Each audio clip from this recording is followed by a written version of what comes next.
Status bar के बाद आज हम बात करेंगे नेविगेशन की। जब भी मुझे अपनी एक्सेल शीट में नेविगेट करना हो तो मैं अपने कीबोर्ड से एरोज़ को यूज़ करता हूँ या अपने माउस पॉइंटर को कहीं पर भी क्लिक करता हूँ। माउस पॉइंटर जो कि बाय डिफ़ॉल्ट एक 3 डायमेंशनल प्लस होता है जो कि हमें शीट के अंदर दिखता है। अगर मैं इसे लेफ़्ट में लेके जाऊँ और किसी भी एक डिजिट को पॉइंट करूँ तो ये एक एरो बन जाता है। इस पर जैसे ही मैं क्लिक करूँगा तो मुझे वो पूरी रो को सेलेक्ट कर देगा। अगर मैं इसे 2 डिजिट के बीच में लेके जाऊँ तो ये हमें एक 2 वे अप डाउन एरो के जैसे दिखता है। ऐसे ही अगर मैं इसे ऊपर कॉलम्स के बीच में लेके जाऊँ तो ये मुझे 2 वे लेफ़्ट राइट एरो के जैसे दिखता है।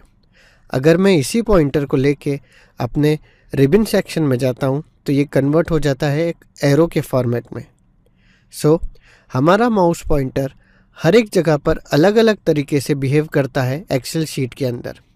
अगर मैं किसी भी एक सेल को सेलेक्ट करूं और उसके कॉर्नर में लेके जाऊं तो ये हो जाता है एक थिन प्लस। ये प्लस से अगर आप ड्रैग करें तो आप उस सेल को कॉपी या पेस्ट, जो कि हम आगे के लेक्चर्स में देखेंगे, वो कर सकते हैं। हमारा माउस पॉइंटर अलग अलग रीजन्स में अलग अलग तरह से बिहेव करता है।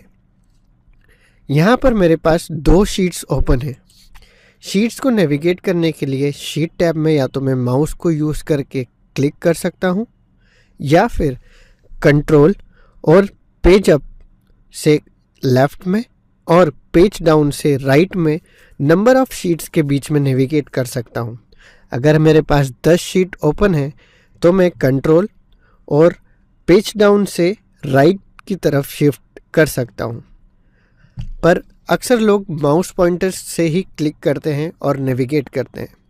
ऐसे ही अगर मुझे इस शीट का डाटा किसी दूसरे वर्कशीट में कॉपी करना है तो हम व्यू के अंदर हमारे पास एक ऑप्शन होता है स्विच विंडोज़। जैसे ही मैं इसे क्लिक करूँगा तो मेरी जितनी भी एक्सेल शीट्स ओपन है यहाँ पर शो हो जाती है।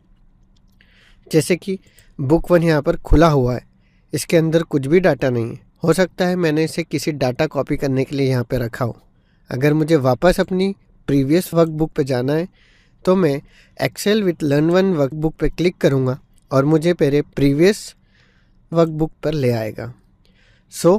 2 वर्कबुक के बीच में स्विच करने के लिए हमारे पास स्विच विंडोज़ करके ऑप्शन होता है। ये हमारे व्यू टैब के अंदर होता है।